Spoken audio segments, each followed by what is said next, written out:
A mensagem a seguir é uma pregação da Igreja do Nazareno Nova Europa. Esteja conectado conosco pelo tablet ou smartphone e assista nossos cultos online no site inne.com.br. Ouça Nasa Rádio pelo site nasaradio.com.br e acompanhe nossas redes sociais facebook.com/INNEuropa e twitter.com/INNEuropa. Igreja do Nazareno Nova Europa, mudando a história de sua vida. Muito bem, vamos abrir as nossas Bíblias rapidamente. O tempo ele vai avançando. E eu confesso que eu venho hoje à noite, eu vim pensativo a respeito daquilo que eu ia ministrar. Eu ministrei de manhã, a palavra Cristo é a resposta, e hoje à noite quase que eu ministro uma outra palavra, mas eu vou ministrar a mesma palavra que foi ministrada de manhã. Cristo é a resposta. Você podia dizer para quem está pertinho de você: Jesus Cristo é a resposta? Diga para quem está ao seu lado: Jesus Cristo é a resposta. Absolutamente Ele é a resposta. Então eu quero que você abra a sua Bíblia rapidamente no livro de João, capítulo 11. Deixa aberto nesse texto.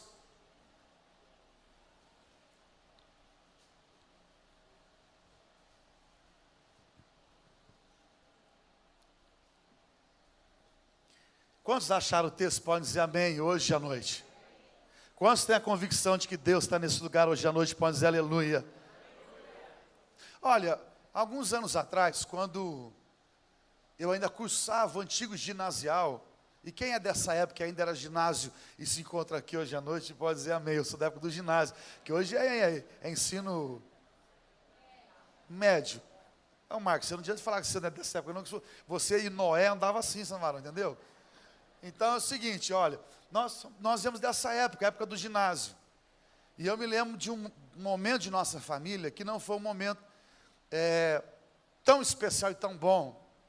Foi quando eu cursava a 7ª série, e justamente naquele ano, papai e mamãe sempre confiando muito em nós, no pastor Josse, mais velho, na minha pessoa, mais quieto, mais assim, também dando os meus desvios, entendeu? E tem certas coisas que nós não gostamos sequer de lembrar.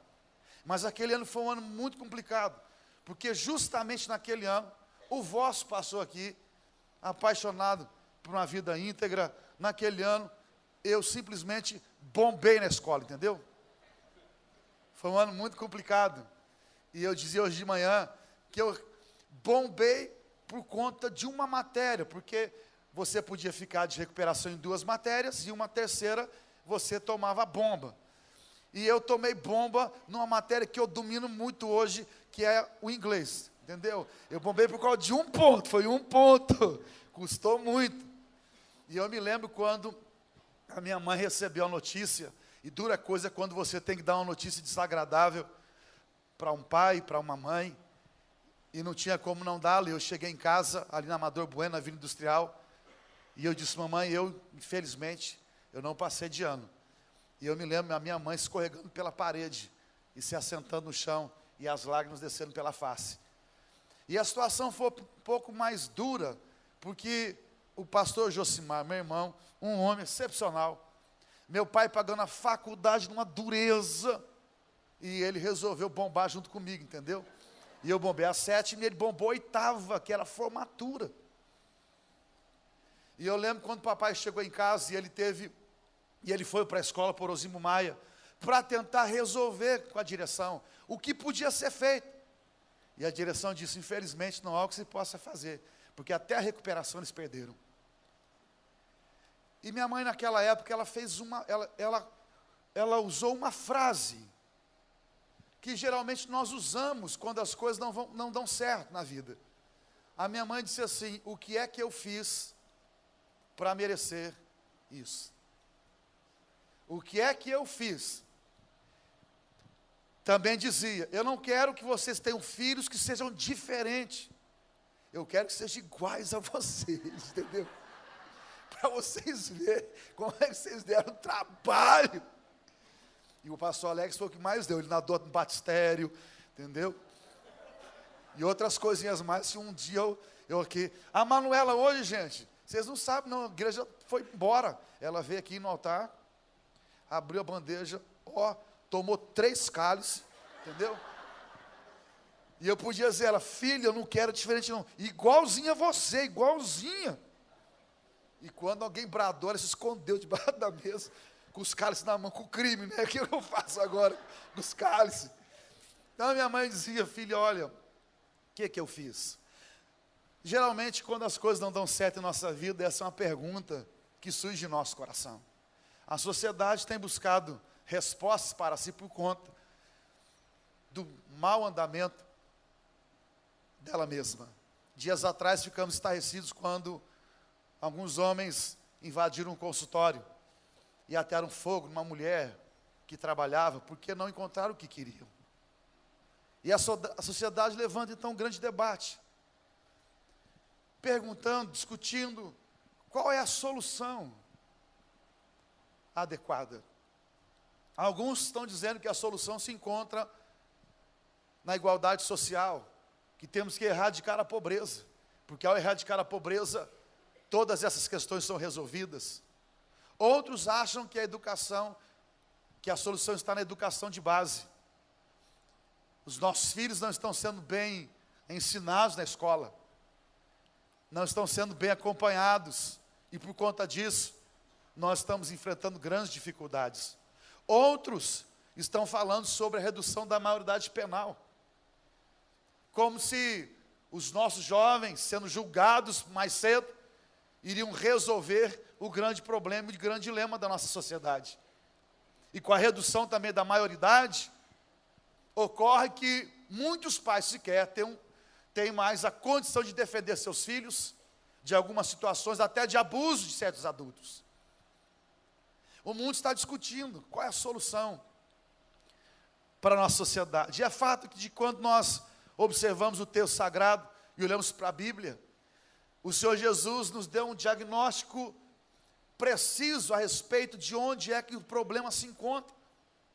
Quando falou, e você pode observar no livro de Mateus, se você quiser, quando Jesus falou que o problema do ser humano se encontrava enraizado no seu coração, porque é de lá que procedem os maus pensamentos, é de lá que vem, onde se encontra a fonte de todo adultério, de toda mentira, de toda prostituição, que é aquilo que sai do homem, que contamina.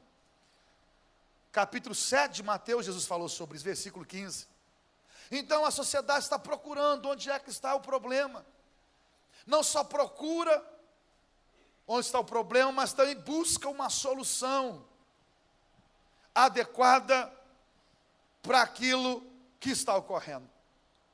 Quando o apóstolo Paulo foi interpelado por um carcereiro a respeito de como é que ele poderia mudar a história de sua família, como é que ele poderia mudar o destino de sua casa, fez uma pergunta àquele homem, lhe dizendo o que é necessário fazer para que eu seja salvo, o que a minha família precisa ter para que ela seja, ou para que a vida de minha casa, de minha família mude radicalmente. E Paulo prontamente respondeu àquele homem de forma precisa, lhe dizendo que havia sim uma solução acima de qualquer outra solução. Então Paulo respondeu à interpelação daquele homem, a pergunta que ardia na alma daquele homem, lhe dizendo: crê no Senhor Jesus e será salvo tu e tua casa. De fato, esta é a resposta que a sociedade precisa ouvir. Esta é a resposta que o coração dos homens precisam conhecer. Jesus Cristo é o caminho, Ele é a resposta, Ele é a solução adequada, ideal, perfeita para o homem. Ele é a solução.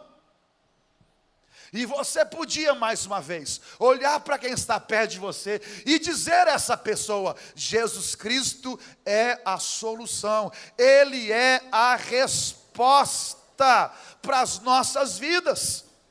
Veja que foi ele mesmo quem ousou declarar, e o evangelista está narrado nos evangelhos do livro de João capítulo 10, quando o Senhor Jesus disse com propriedade: o ladrão vem matar, roubar e destruir. Este é o seu papel prioritário, mas eu vim para que vós tenhais vida, e vida em abundância. Ousou declarar: eu sou o caminho, eu sou a verdade, eu sou a vida, e ninguém vem ao Pai a não ser por mim. Jesus de fato é o caminho. Ao encontrar-se com Ele, você jamais ficará perdido, e você podia dizer aleluia. Jesus Cristo, Ele é a verdade. Sem Ele, o mais sábio incrédulo tatearia em densas trevas e nada saberia a respeito de Deus. Cristo é a verdade absoluta, completa, e satisfaz todas as necessidades do coração humano. Se você quer encontrar uma verdade absoluta, tão radical que em determinados momentos pode fazer doer a sua alma por conta de sua escolha, então Jesus Cristo, Ele é a verdade.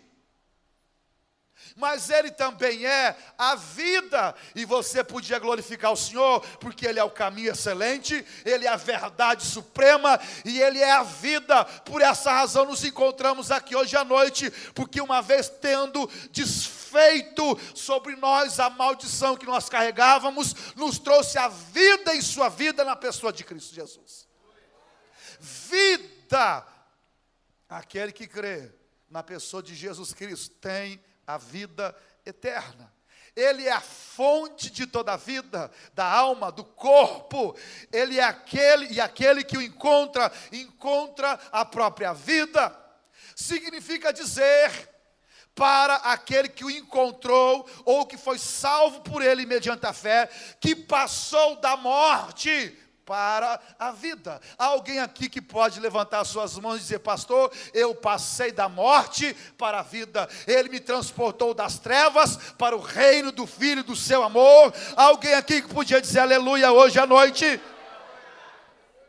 Agora devemos observar que enquanto Jesus está falando sobre esse assunto, eu sou o caminho, eu sou a verdade, eu sou a vida, Ele também está afirmando que Ele é a única salvação, a única solução possível de se ser salvo. Por isso disse: ninguém, absolutamente ninguém, vem ao Pai a não ser por mim. Temos ouvido dizer de um ditado popular que às vezes tenta dominar o nosso coração, que se diz: todos os caminhos levam a Roma, e certamente todos os caminhos devem levar ao Senhor. Não, todos os caminhos podem levar a Roma, mas só um caminho leva a pessoa de Deus, e esse caminho você encontra na pessoa meiga e maravilhosa de Jesus Cristo de Nazaré. Não há qualquer vantagem em ser esperto, erudito, amável, caridoso, benigno, zeloso, ou qualquer outro, ou alguma forma de religião. Nenhuma destas coisas salvará a alma de alguém, se este não se achegar a Deus através de Cristo, se apropriando dele mediante a fé, então não haverá salvação. E se nós amamos as nossas almas, estejamos atentos para não imaginarmos que a sinceridade levará alguém para o céu, mesmo que tal pessoa nada saiba a respeito de Cristo. A sinceridade jamais cancelará os nossos pecados. Não é a verdade, ou não é verdade, que todas as pessoas são salvas por intermédio de sua própria religião, não importando o que elas creem, bastando apenas serem zelosas ou sinceras. que tanto eu como você não sejamos pretensiosos, desejando sermos mais sábios do que o próprio Deus. O próprio Deus disse, e permanecerá fiel à sua palavra: ninguém vem ao Pai, se não for por mim. Quantos aqui já se encontraram com a pessoa de Jesus Cristo e podem dizer: eu tenho acesso ao coração do Pai, e pode glorificar a vida do Senhor por conta disso? Então o Senhor veio tratando, falando ao coração dos homens, dizendo: olha, a solução se encontra em minha pessoa. Por certo, ao longo da história temos visto pessoas que têm a facilidade de absorver que a resposta para os dilemas de suas vidas se encontram na pessoa única de Jesus Cristo de Nazaré. Basta lembrarmos de algumas pessoas. Por exemplo, Jairo, em determinado momento, clamou ao Senhor Jesus, dizendo: Senhor, eu rogo e eu peço caridosamente para que o Senhor chegue à minha casa e imponha as mãos sobre a minha filha, para que ela sare e viva. Esse homem nutriu uma expectativa de que, se Jesus chegasse em sua casa, a sua família mudaria radicalmente.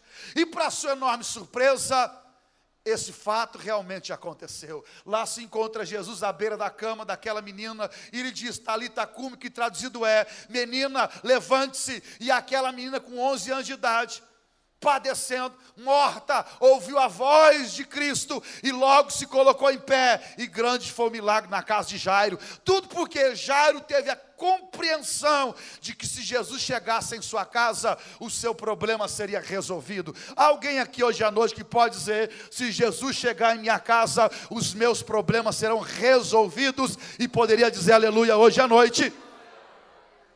Talvez uma cena que provoque o nosso coração de uma forma tão extraordinária diz respeito ao primeiro milagre que Jesus operou em Caná da Galileia, quando estava em um casamento. E você pode imaginar como um casamento ele é preparado. Lá está a noiva escolhendo as roupas, decidindo sobre os convidados, falando sobre arrumações, sobre as flores, as músicas. Há uma preparação enorme para que tudo funcione adequadamente. E nos dias de Jesus, ou no casamento judaico, a festa durava cerca de uma semana. Em alguns casos, se estendia a 2 semanas. E o casamento começa, e lá está Jesus, naquele casamento. Quando de repente, a mãe de Jesus o procura e diz: olha, o símbolo da alegria acabou, o vinho terminou. E Jesus disse: o que é que eu tenho com isso, mulher? A minha hora não chegou? E a mãe de Jesus disse: olha, façam tudo o que ele vos mandar. Nós podemos especular por que razão que o vinho acabou. Pergunte para quem está ao seu lado: você sabe por que razão o vinho acabou? Tem essa compreensão? Já parou para pensar: olha, o vinho terminou, pode ser que tenha terminado por conta de um mau planejamento? Pessoas que não planejam a sua vida adequadamente, convidam mais do que aquilo que podem, então certamente haverá um problema na festa. O vinho pode ter terminado por causa da irresponsabilidade da própria família, que, embora soubessem da dificuldade daquela casa, exigiram mais do que aquilo que eles podiam dar. O vinho pode ter terminado por conta de que alguns intrusos chegaram naquela festa de uma forma inesperada. E isso pode acontecer. Eu me lembro, quando jovem, fui a um casamento, era um casamento de um amigo, e aquele casamento acontecia num local que em cima tinha uma entrada, e era um salão, era um casamento, e quando você dava a volta no quarteirão, embaixo era um outro casamento. E eu fui com os meus amigos da igreja, e chegamos na festa, e quando você crente vê festa, o endereço era Batia, nós entramos no salão que estava aberto, achamos uma mesa bacana, e sentamos naquela mesa, e estamos lá, batatinha daquelas de óleo, e ó, batatinha à vontade, maçã, sabe aquelas tubaína, e ó, comendo e rindo, daqui a pouco o noivo veio com a noiva, e veio chegando na mesa, e eu olhei para um, São Marão, quem que é esse cara aí? depois de ter comido tudo que podia. Nem nos preocupamos em procurar os nossos amigos na festa. O que importava era comer e beber, o máximo que podíamos. E quando o noivo foi chegando perto, e chegou à nossa mesa, e ficamos de pé, e beija, parabéns a ela. E eu acho que um diz para os outros, deve ser convidado dela, ou deve ser convidado dele, então está tudo certo. Então nem pergunta, passa pronto. E nós ficamos naquela festa. Quando ele passou, nós saímos e fomos para de cima, e era na de cima. E aproveitamos a de cima também, claro, não ia perder a conta. Mas veja que às vezes o problema acontece por conta desses pesos que surgem no casamento. Então, a alegria estava indo embora. E Jesus foi chamado às pressas para resolver o problema daquele casamento. E como Deus, ele é extraordinário, porque ele transformou aquilo que não tem sabor de nada, água, naquilo que tem sabor de alegria e de festa, devolvendo a alegria àquela família. Podiam começar o casamento e já serem difamados e ridicularizados, mas quando Deus entra na nossa história, Ele não permite que a gente passe vergonha, Ele cuida de nós, e Ele nos ajuda e nos auxilia. Por quê? Porque Jesus estava presente naquela festa. Às vezes nós fazemos algumas festas, meus irmãos, algumas comemorações, onde Deus não está presente. Então, se você vai fazer alguma situação em sua vida acontecer, você precisa pôr com prioridade a presença do Senhor naquilo que você está realizando. Porque Ele é a resposta que nós precisamos. Precisamente quando olhamos para o capítulo 11 do livro de João, você vai encontrar uma cena difícil. Numa família, lá em Betânia, que era na casa de Lázaro, Marta e Maria. O texto diz assim: um certo homem chamado Lázaro, de Betânia, da aldeia de Maria e de sua irmã Marta, estava doente. E esta Maria, cujo irmão Lázaro estava doente, era a mesma que ungiu com óleo perfumado o Senhor, e lhe enxugou os pés com os próprios cabelos. Assim sendo, as irmãs de Lázaro mandaram dizer a Jesus: Senhor, eis que aquele a quem amas está enfermo. Eis que aquele a quem tu amas está enfermo. Nós encontramos esta família tão preciosa e amada pelo Senhor, passando por uma dificuldade. E vale a pena você pensar que o fato de Deus amar a sua vida, o fato de Deus amar a sua família e a sua casa, isso não o coloca num reduto protecionista, exagerado, no sentido de que você não vai passar por nenhum tipo de dor nessa vida, nenhum tipo de dificuldade, e não vai ter nenhum tipo de enfermidade. A Bíblia diz que Lázaro, ele era amado pelo Senhor, mas ainda assim ficou enfermo. Então havia um estado, havia uma situação que preocupava aquela família, aquela casa. E é interessante você observar que, ao viverem aquele momento de dor e dificuldade, aquela família toma uma decisão, toma uma atitude. De alguma forma, eles enviam recado ao Senhor Jesus, que estava a cerca de 3 quilômetros de Betânia. A informação é dada ao Senhor. Você vê que o versículo 3, que as irmãs de Lázaro mandaram dizer a Jesus. Então, esta informação, ela chega ao coração do Messias. E nós ficamos perguntando, especulando em nossa alma, será que ao apresentarem a situação a Jesus, não era porque elas nutriam em sua alma uma enorme expectativa com relação à pessoa de Cristo? Sabiam o que Jesus podia realizar e fazer? Logo se esforçaram para que Jesus tomasse ciência, conhecesse aquilo que estava acontecendo com a sua família. E Jesus, ao saber do ocorrido, responde: essa enfermidade não terminará em morte, mas sim para a glória de Deus, para que o Filho de Deus seja glorificado por meio dela. E Jesus amava Marta e Maria e a Lázaro. Contudo, mesmo amando, mesmo consciente da necessidade da família. A Bíblia diz, mesmo diante da notícia, o Senhor ficou mais 2 dias no lugar onde estava. Não partiu apressadamente, como nós talvez faríamos ou esperássemos que ele o fizesse. Ele simplesmente decide. Não sabemos o que Jesus estava fazendo e se era de tão importante o que o fazia, que não fez com que ele partisse em direção à casa de Lázaro. Mas o fato é que em sua soberania o Senhor decidiu ficar. Havia ali uma aparente demora, mas a aparente demora não significava absolutamente que Jesus não estava consciente e sabia o que precisava ser feito, de que era irresponsável, inconsequente, ou até que estava tratando com demérito a pessoa sofrida. Muito pelo contrário, não demorou muito para que dissesse aos seus discípulos: nosso amigo Lázaro dorme, mas eu vou até lá para despertá-lo.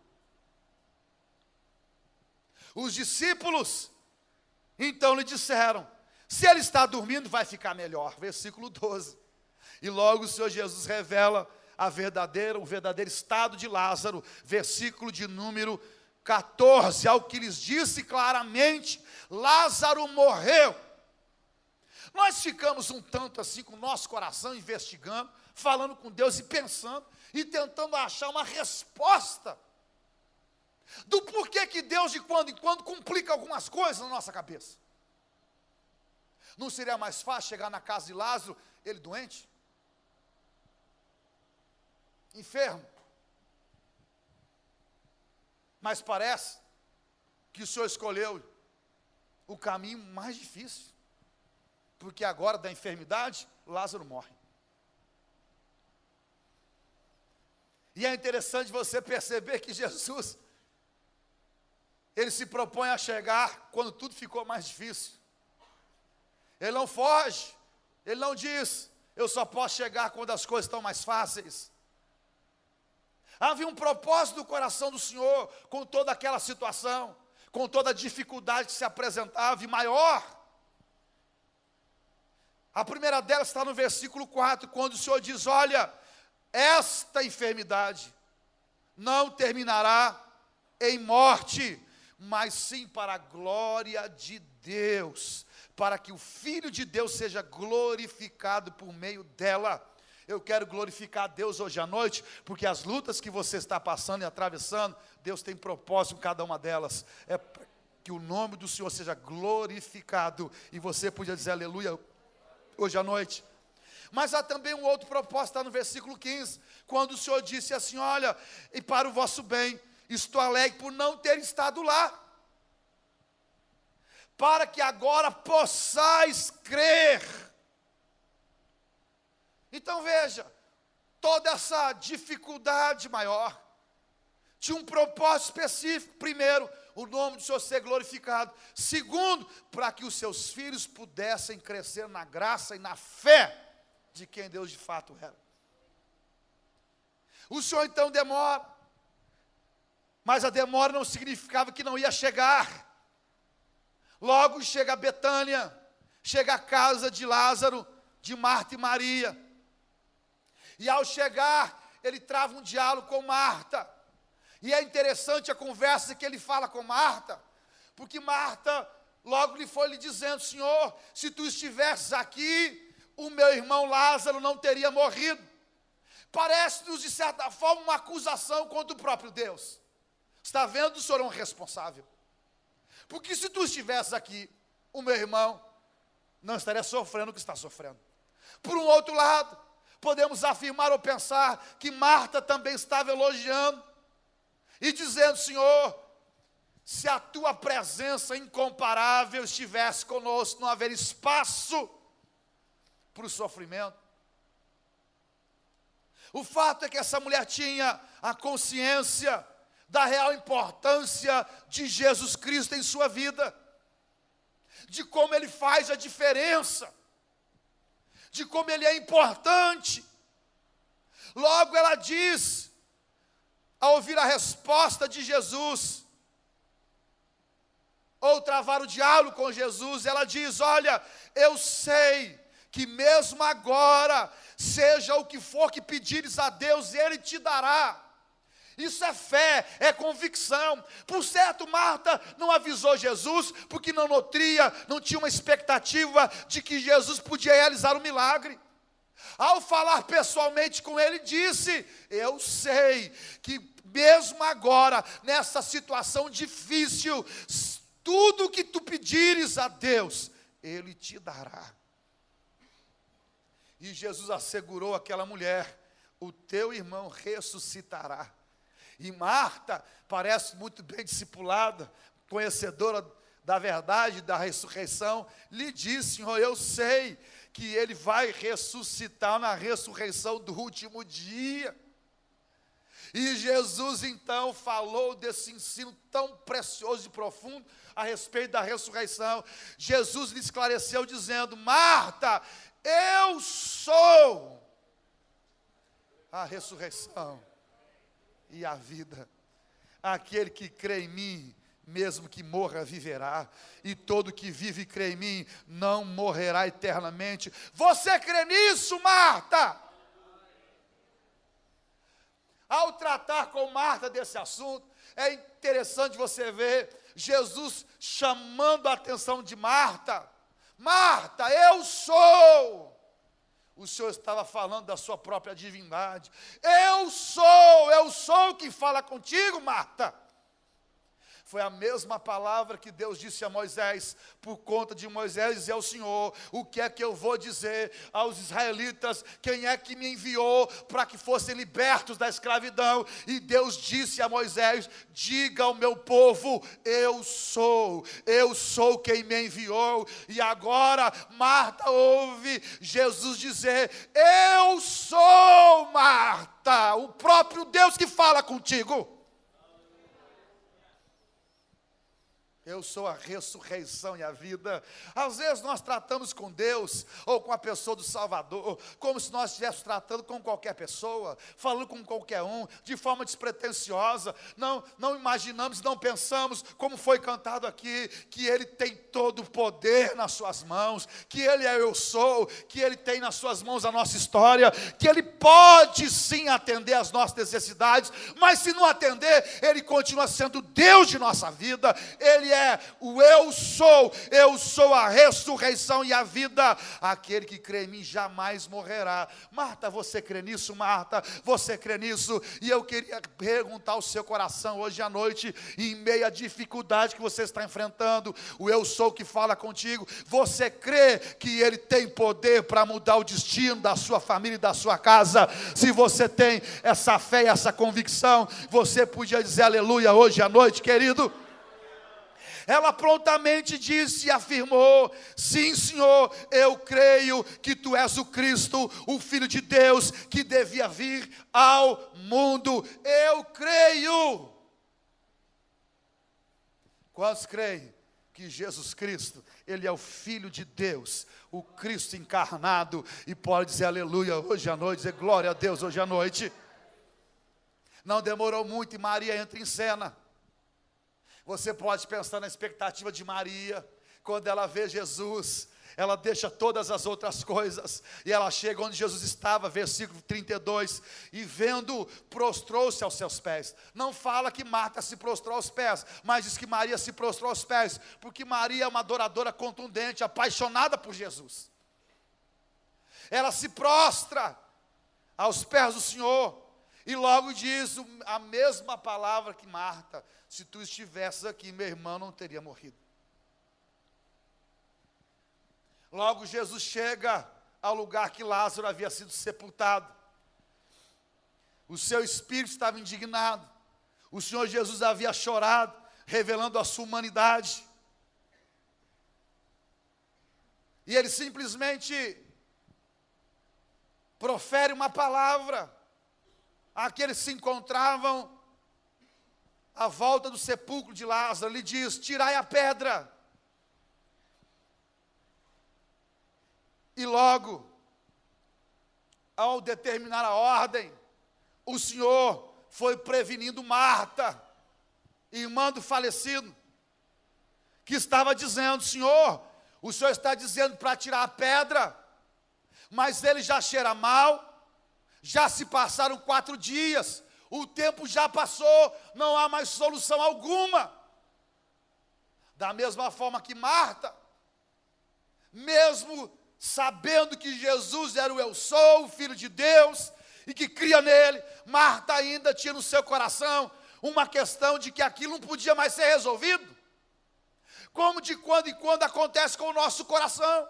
Sabemos quem Deus é, o que Ele pode fazer, mas nesse assunto específico não tem mais jeito. Sou fera ferida no corpo, na alma, esse caso não tem mais solução. Não tem mais jeito. E Jesus diz a Bíblia que Ele encorajou a Marta, dizendo: eu não te disse, eu não te falei, que se creres verás a glória de Deus. E logo, em meio àquela situação, quando tiram a pedra, havia ali uma multidão à volta, presenciando toda aquela cena. O Senhor Jesus simplesmente disse: Lázaro. Alguém ousou dizer que Jesus pronunciou o nome de Lázaro, porque se não pronunciasse o nome de Lázaro, dizendo sai para fora, o cemitério inteiro tinha levantado. Então Jesus disse: Lázaro, sai para fora. E a Bíblia diz que o homem que havia morrido saiu da gruta, saiu da morte. Porque quem é que pode resistir à palavra de autoridade do próprio Deus? Quando Deus fala, o mundo obedece. Quando Deus fala, o diabo se curva. Quando Deus fala, a enfermidade presta reverência. Quando Deus fala, a Bíblia diz que o cedro do Líbano se curva perante a sua voz. E que a sua voz é como a voz das muitas águas. É a voz de um comandante, de um general, de alguém revestido de poder e autoridade, que quando fala, o mundo lhe obedece. Então Lázaro saiu. E você pode imaginar quão grande festa e alegria foi na casa de Marta e de Maria, que há pouco tempo atrás estavam dizendo: já cheira mal, não tem jeito, não tem como resolver, e choro para cá, e pranto para lá. Mas quando Jesus entra em cena, Ele resolve qualquer problema, qualquer situação, qualquer demanda. Ele tem poder e autoridade para resolver as questões mais difíceis de nossa vida. A propósito, que situação que você tem enfrentado, precioso e amado irmão?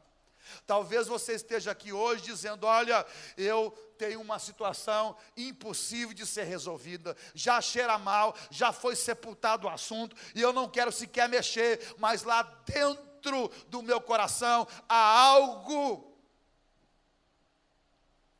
que provoca morte, ou que morreu, e que não tem jeito, não quero mexer. Eu quero te dizer hoje à noite, eu não sei daquilo que está no seu coração, mas posso lhe afirmar com toda a convicção de minha alma, que Jesus Cristo é a solução que você precisa para resolver os problemas de sua alma, para resolver as questões de sua vida, para tratar das enfermidades do seu casamento, para tratar com a questão de seu filho, para curar esse mundo que procura por resposta. A resposta não está na questão da educação, embora seja importante, nem está na questão do índice financeiro de quem quer que seja, que produz alegria, isso é bom. A resposta se encontra em Jesus Cristo de Nazaré. Ele é a resposta para a nossa alma. E você podia dizer aleluia hoje à noite, querido. Olha, Se Cristo é a resposta, algumas considerações são importantíssimas hoje à noite. Em primeiro lugar, se Ele então é a resposta urgente, Ele é o remédio que trata das questões de nossa alma, então nós precisamos, de forma urgente, apresentar a Ele as demandas de nossa vida, as nossas lutas, na certeza de que nós jamais seremos frustrados. Você viu algum filho de Deus por aí frustrado com Ele? Se está, é porque escolheu um caminho que não é o caminho que o Pai determinou. Mas não por conta da graça, da bondade, do amor divino, mas por conta de uma escolha pessoal. De fato, quando você se aproxima do Senhor e apresenta a Ele a sua história, e você tem uma expectativa com relação ao que você está falando, tenha certeza de que Deus, a seu tempo, Ele mostrará ao seu coração um caminho excelente e o abençoará de uma forma especial. Você observa o capítulo 12, por exemplo, e você vê uma cena acontecendo na casa de Simão. Jesus chega ali para uma refeição, e a Bíblia diz que ofereceram a ele um jantar, versículo 2. Marta servia, enquanto Lázaro era um dos convidados, sentado à mesa com Jesus. Isso é espetacular. O homem que estava na gruta morto, agora sentado na mesa com Jesus. Contava hoje de manhã, quando mamãe faleceu, em 2010, fevereiro, nós oramos para que Jesus curasse. Meus irmãos oram, eu também oro, papai, nós oramos. O Senhor cura, o Senhor é o Deus do milagre. O Senhor tem operado milagres em tantas pessoas, e agora nossa família precisa de uma cura. E oramos, e oramos, e oramos, e mamãe faleceu. E alguém se aproximou e me disse assim: pastor, vocês oraram e Deus não curou. Eu não sei se era uma palavra para afrontar a nossa fé, ou para dizer a respeito de sua teologia distorcida. E Deus me deu a graça para dizer àquele precioso irmão: você está enganado, santo varão. Porque Deus curou, mas não curou para nós, curou para Ele. Deus curou. Mamãe agora não tem mais dor, não tem mais preocupação com ninguém. Mamãe agora não chora mais, não tem noites mal dormidas. Mamãe agora não tem que ficar preocupada se o filho chega ou não, com o meu casamento de A, de B, de C, e se o marido corresponde ou não. Mamãe agora, ela está sentada à mesa. A mesa com Jesus é melhor do que na gruta sem Ele. Curado.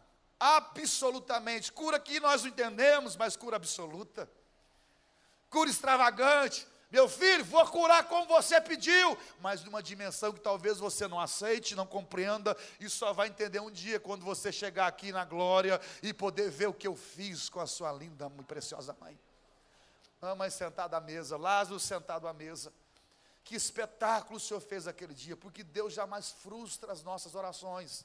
E quando apresentamos a Ele uma demanda, lá está o Senhor para operar não aquilo que nós queremos, mas aquilo que Ele determinou em seu coração.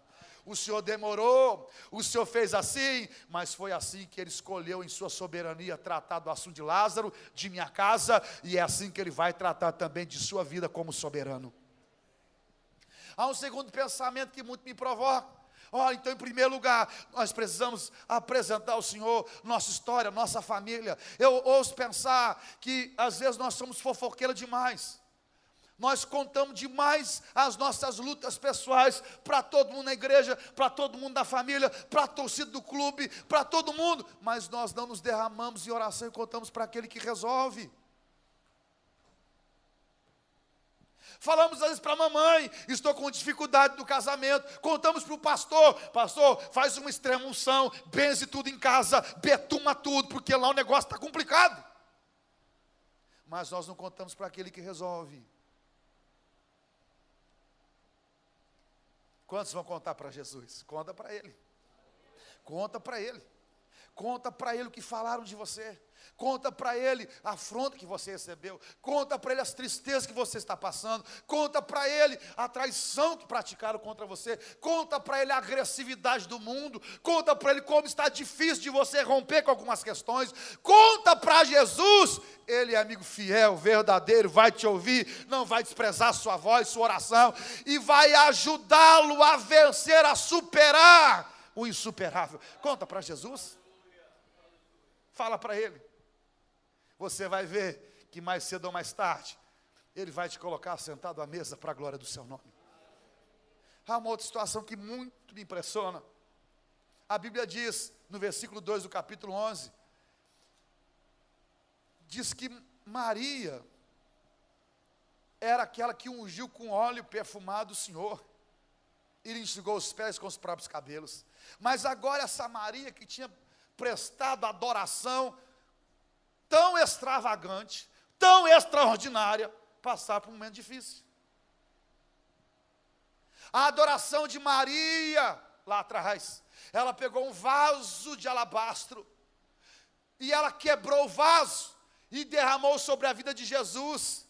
Custava 300 denários, o salário de um trabalhador anual dado em oferta. Tudo que você ganhou, dado em oferta. Maria fez isso, e Jesus disse, olha, o que ela fez será contado para a memória sua. O que ela fez é algo extraordinário. Mas agora Maria manda a notícia para Jesus. Aqui em casa nós estamos com dificuldade, o senhor pode chegar, e Jesus escolhe demorar. Que situação. Deixa eu lhe dizer, não ouse usar a adoração feita a Deus no ontem, como instrumento de barganha por causa das suas necessidades hoje. Cobradores da graça.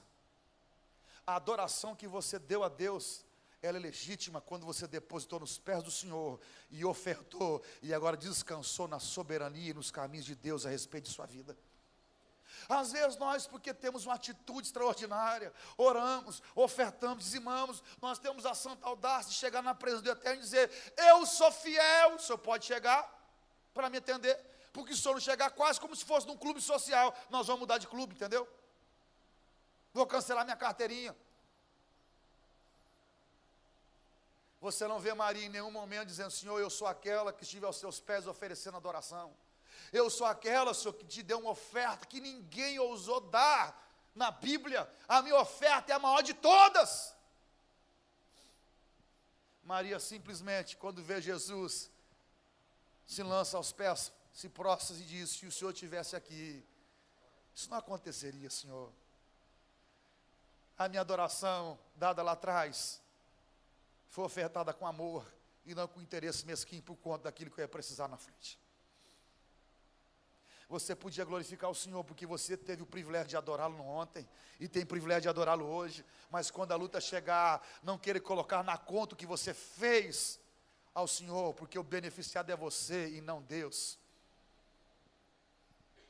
Então diga para quem está pertinho de você, adore ao Senhor Espírito em verdade, não procure baganhar ou dizer porque eu adorei, eu mereço um tratamento privilegiado. Meu irmão, tudo que recebemos do Senhor não é por conta daquilo que fazemos, é por causa da sua imensa graça, de seu amor incomparável, de sua grandiosa misericórdia a favor de cada um de nós. Não é porque você fez algo, é porque Deus te ama e não há nada que você possa fazer que possa diminuir ou aumentar o amor do Senhor. Ele te ama porque te ama e por onde te ama.